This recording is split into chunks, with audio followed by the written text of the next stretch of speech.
Good afternoon friends, praise the lord. મારું નામ છે વિપુલ ખ્રિસ્તી અને મારી યુટ્યુબ ચેનલમાં આપ સર્વનું હાર્દિક સ્વાગત છે. અને અમે આવી ગયા છે ગામડે અને અમે ખેતરમાં આવ્યા છે અને અહીંયા શું ખેતી છે હું તમને બતાવવા માગું છું. હા રહ્યું જો આ છે તમાકુ. અહીંયા દૂર દૂર સુધી તમને તમાકુ જોવા મળશે. અમારા ગામમાં બે પ્રકારની ખેતી થાય છે, એક તમાકુ અને ડાંગર. બરાબર, ડાંગર તો જે ચોખા પહેલાં ડાંગર હોય, ડાંગરમાંથી ચોખા નીકળે એને ડાંગર કહેવામાં આવે છે.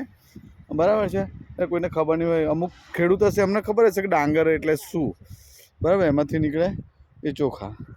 અને આ છે તમાકુ.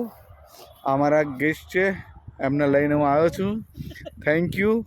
હવે જો સાહેબ, તમને હું તમાકુ વિશે થોડી માહિતી આપું છું. આ તમાકુ છે ને, હવે આ જો આ તમાકુની વચ્ચે આ જે ફૂટેલું દેખાય છે ને, આ અને કહેવામાં આવે છે પીલા. તો આ પીલા છે ને એને હું તોડી નાખું છું. જો આ પીલા તોડી નાખવાનું કારણ એ છે કે આનું જે મેઇન પાન છે ને એને જે પોષણ મળવું જોઈએ ને એ પોષણ ના મળે. આ પેલું બીજું બધું થાય ને તો આનું પોષણ ઘટી જાય, એટલા માટે એને તોડી નાખવામાં આવે છે. અને આ જે મેઇન પાન છે ને, આ મોટા પાન જે છે ને એ જ આની ફસલ. આ તો હજુ તો નાની છે, એટલે જો આ વધારે વધે નહીં ને એટલા માટે અહીં ઉપરથી આને કાપી નાખેલી છે. બાકી આને કાપે નહીં ને તો 5-6 ફૂટ સુધી ઊંચી થાય. તમને છે ને અહીંયા આજુબાજુમાં તો કોઈ દેખાતું નથી, પણ રસ્તામાં કદાચ આપણે જોયું હતું મોટી તમાકુ, બહુ મોટી. એટલે આ જે પાન છે ને એની ગુણવત્તા વધારવા માટે અને ઉપરથી તોડી નાખવામાં આવે છે, જેથી કરીને આ તમાકુ બહુ વધે નહીં. અને આ દેશી તમાકુ છે અને કલકત્તી તમાકુ પણ આવે છે. એ કલકત્તી તમાકુ જે આવે ને એ સિગરેટ ને કોઈ સારી એવી બ્રાન્ડ હોય ને એમાં યુઝ થાય.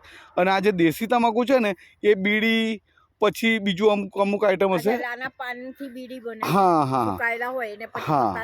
એટલે જે બીડી હોય ને, બીડી એ ઉપરનું જે હોય ને એ એક ઝાડ આવે છે, એનું પાન આવે અને એની અંદર તમાકુ હોય એ.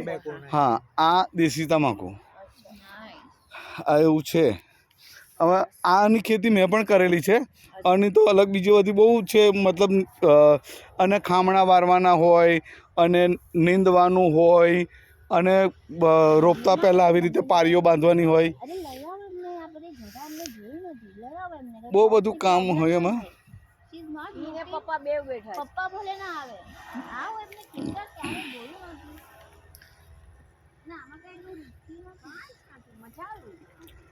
એવું છે.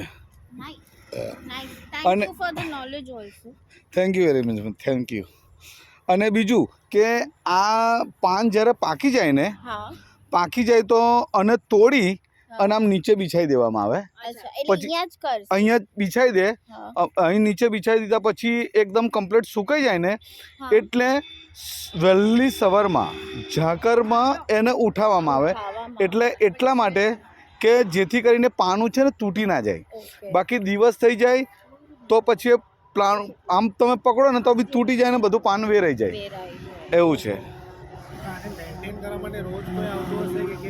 અને પાણી રેગ્યુલર તો નહીં જોતું. ના, પાણી રેગ્યુલર. હા, ડ્રાય ચાલે. રીસીડિંગ કરવા માટે અનાજ કોઈ બિયા હોય કે? હા, અનાજ બિયા હોય. હવે સમજો કે એને જો આ કૂંપણથી અહીં આગળ તોડી નાખેલું છે, જો એને તોડે નહીં ને તો આ છોડ મોટો થાય ને ઉપર બિયા થાય. હું તમને રસ્તામાં બતાવીશ. અહીંયા આટલામાં તો કોઈ જગ્યા છે નહીં એવો છોડ. બાકી હું તમને બતાવું ને તો મોટો છોડ થાય, એને ફૂલ લાગે. ના, એ છે એ રાઈ છે. એ જે દેખાય છે ને આ પીળા કલરનું દૂર દેખાય છે એ રાઈ છે. રાઈ એટલે આપણે જે વઘારમાં નાખીએ ને, હા એ રાઈ છે. બાકી આનું વચ્ચે કદાચ આવશે તો મોટો છોડ તો હું તમને બતાવીશ. અને કશું કરવાનું નહીં. અને છે ને ખાલી આ ઘાસ, જો આ ઘાસ જે છે ને એ ખરેખર ના હોવું જોઈએ, પણ થોડા ઘણું ઘાસ છે ચાલે. અને કશું ને એને રોપી દીધું, છોડી દીધું, વાર્તા પૂરી. અને છે ને ટાઈમે ખાતર નાખવાનું, પાણી આપવાનું, બસ. અને બીજું કશું જરૂર નથી. એવું છે.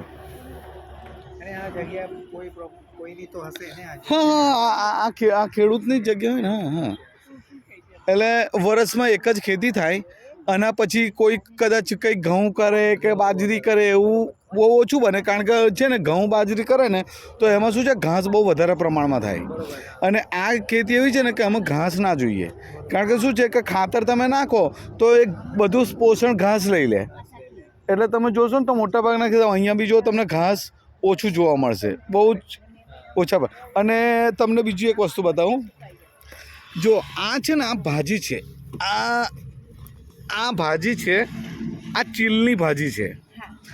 આ ભાજી છે ને સિટીમાં બહુ જ ઓછી મળે, વેચાતી મળે ખરી પણ બહુ જ ઓછી.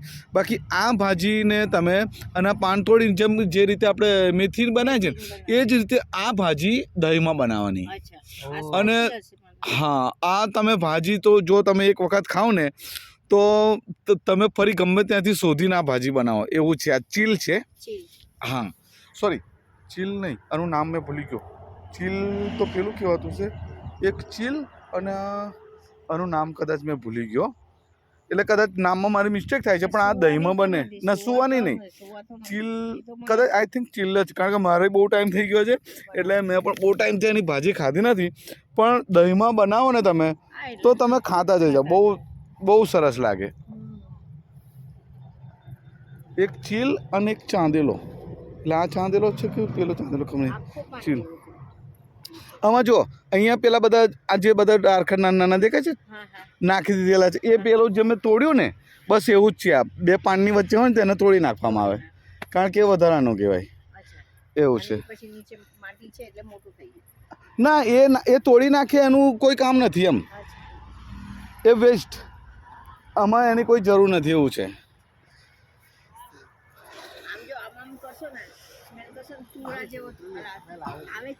અને આ તમે પકડો ને તો તમારા હાથમાં ચિકાસ જેવું થતું હશે. હા, એને શુદ્ધ ગુજરાતીમાં કહીએ ને તો અમે કહ કહીએ, કહ.